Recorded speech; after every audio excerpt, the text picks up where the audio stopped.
Gentlemen, on your journey to becoming the man that you've set out to be, you will have moments of doubt. And in those moments, you will have a conversation with yourself about whether or not it's fucking worth it to continue. You will try and negotiate a potential exit with yourself. Why am I doing this? Why the fuck did I decide to go against the status quo? To be some fucking entrepreneur, to make six figures. This is so much harder than I expected it to be. Why am I even bothering?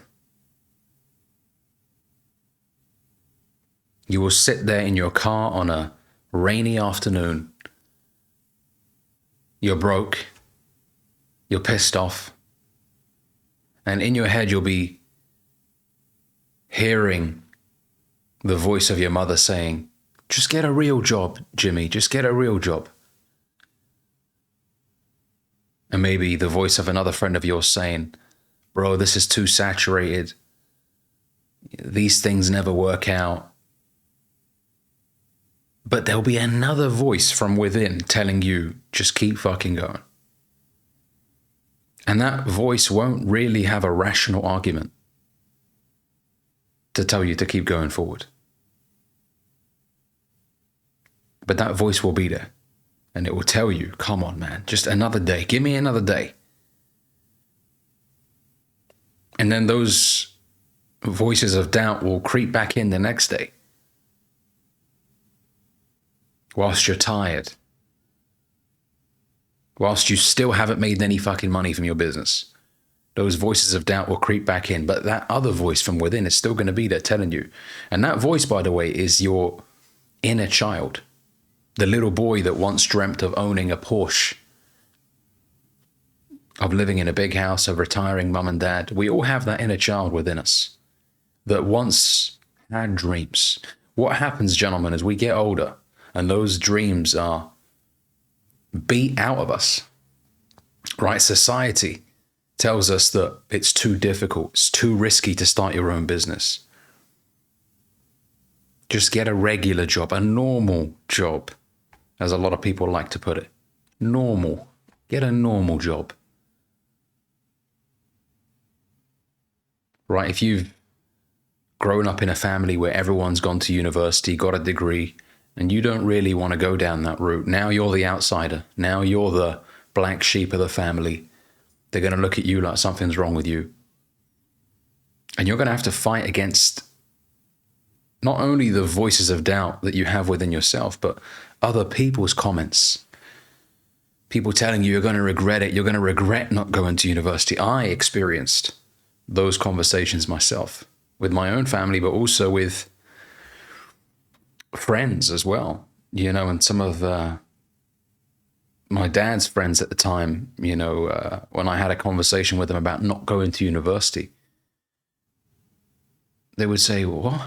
What do you mean you're not going? You're in the UK, there's so many great universities here, you're not going. And they made me out to be like I was some sort of fucking retard. You know? Like I was making such an obvious mistake. And at the time, by the way, I decided not to go, not because I had all these incredible options in front of me and I turned them all down. I just didn't get the fucking grades. I flopped in my high school exams. I ended up with a C and 2 Ds, which doesn't get you into a good university here in the UK. And so there was the option of trying to go another route to get into university or to get some other kind of degree. But I just had a conversation with myself once and I just thought, I'm not going to go down that route. I'm just going to trust myself and see where it takes me. I didn't know where the fuck I was going to go or what I was going to do. But I just decided, you know what? Fuck it. Let's just see where it takes me. And at the time, some of my dad's friends were like, oh, you're an idiot for not wanting to go and you're going to regret it and this and this. And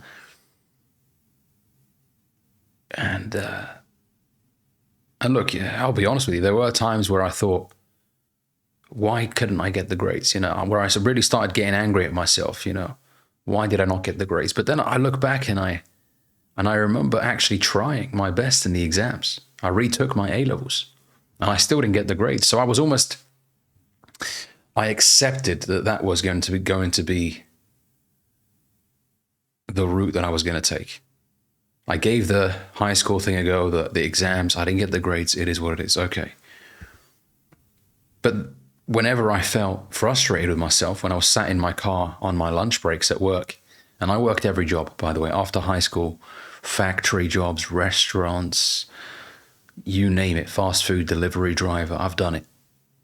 Whatever you could think of. I know you see the suits right now, you think, yeah, this guy, man, he's never had a manual job or something. Believe me, I've got the receipts to prove it. And, when you're in the car park, sat in your car on your lunch break, earning £8 an hour, £9 an hour, and it's raining outside and it's fucking cold, and your friends are graduating university and they're getting 60K a year jobs in the city or 50K a year jobs, you're left thinking, what the fuck is wrong with me? But it's not good, gentlemen, to compare yourself with where your friends are, because everybody has a different path in life. And what we do is we compare the results of the decisions that we've made.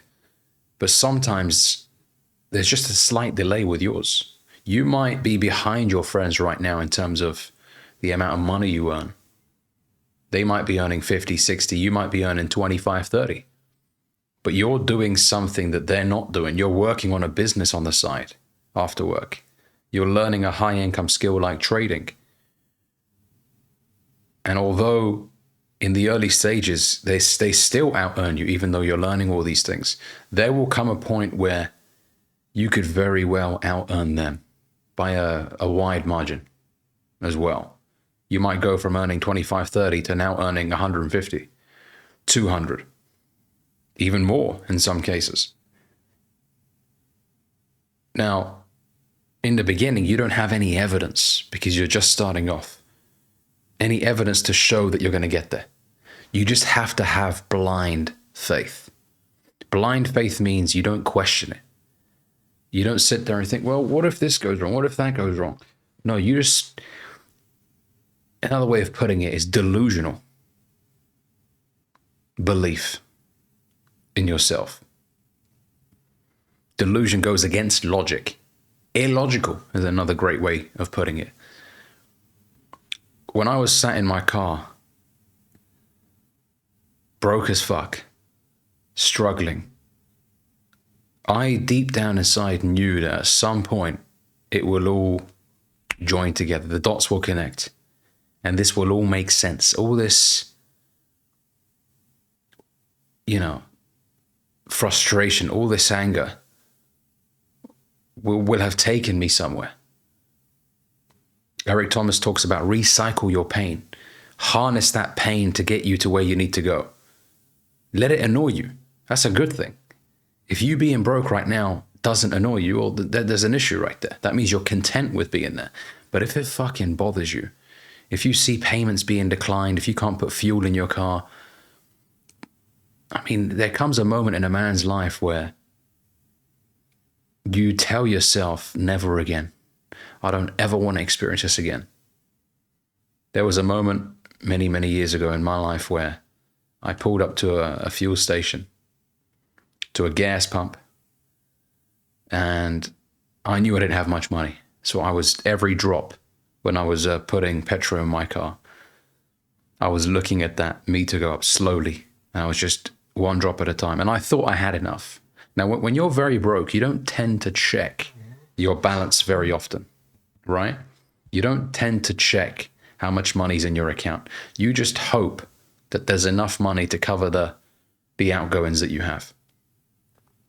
And I remember I thought I had £10. And I put £10 worth of petrol in my car, only to go to the pump and pay the guy inside, the cashier. And I didn't have that money in my account. I had something like £2.50 or some shit. It was a very humiliating experience, which I still, every time I recall, I feel like a sharp pain inside of me. I just remember going back to my car and I said to the guy, just bear with me one moment. He was looking outside, probably thinking I was going to drive off or some shit. But I just had to make a couple of calls. I needed £8. And I just remember feeling like an absolute piece of shit. But that's a day which I will never forget. I can still recall that day very clearly, in so much detail. You know, and look, as long as you work your ass off to ensure you never experience that pain again, you will get to where you need to get to. I've said this before in videos, I am motivated more by the fear of pain than by the pleasure of gain. I don't want to be broke again. So because I don't want to be broke again, I work my ass off to ensure I never get there. Of course, I have big goals and aspirations, but my God, I don't want to go back. And in life, remember, if you're not improving, you're getting worse. If you're not moving forwards, you're moving backwards. So look, you will doubt yourself, but you've got to have that delusional belief. Somehow, some way, the dots will connect. You don't need to know how. One of the biggest issues with men is they want to know exactly how it will all pan out. You won't know how it will all pan out. The greatest inventors of our time didn't know exactly how their invention was going to come into fruition. They had thousands of prototypes in some cases. Thomas Edison is a great example of that. Failed again and again and again and again. Someone could have very easily told him, well, Thomas, come on, man. It ain't fucking working. Give it a break. Let's just use our candles. But Thomas was a delusional motherfucker. He was like, ain't no way I'm giving up. He made it his life's mission to ensure that he realizes that vision that he has in his mind. He just kept going at it. So look, it's very normal, gentlemen, to question yourself. But just bet on yourself. Do not let that little kid, that inner child down. Do not let him down. Do it for him. He will always be there, even when you're 40 years old. That inner child will always be there. You know, which is why a lot of us men, when we tend to make a lot of money, we go out there and buy our childhood dream car. We do it for the little kid. We do it for that little kid. And if you want to see a man act like a little kid,